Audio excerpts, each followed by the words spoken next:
ကဲမင်္ဂလာပါယမင်းဒီနေ့နောက်ထပ်ဘိုင်လီချစ်ကန်လေး2မျိုးပြပေးမယ်လွယ်လွယ်ကူကူနဲ့ဒီခုပြမယ်လီချစ်ကန်တော့ဒီချက်ရဲ့ဒီရင်ပတ်နော်ရင်ပတ်နဲ့ဒီချက်ရဲ့ဒီဂျာကြီးမြာလေးအတော့ကစားပေးမယ်နော်ကဲကြည့်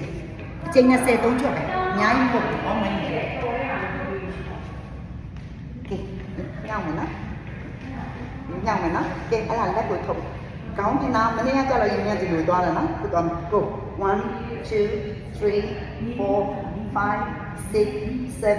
8 9 10 1 2 3 4 5 6 7 8 9 2အဲ့ဒါက20 3ချက်နောက်တစ်ခုကဘိုက်ကိုညှစ်ပြီးအပေါ်မှတင်တယ်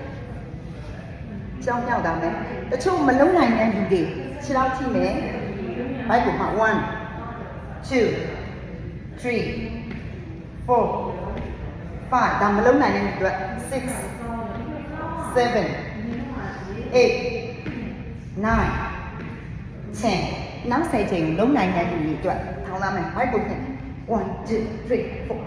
6 7 8 9 10 1 2 3 4 5 6 7 8 9 2ဟလာ20 3ကြော့နေ့တိုင်းစားပြီးပါနော်ဒါယမင်းလက်တွေ့ကစားရတဲ့ဟာလေးပါအခုယမင်းပြတဲ့ဟာမှန်တယ်များယမင်းကိုယ်တိုင်ကစားပြီးမှပြန်ပြီး share လုပ်ပြန်လုပ်ပေးတာစူးစမ်းမယ်နော်နေ့တိုင်းကစားဖို့လိုတယ်ကျေးဇူးများတင်ပါတယ်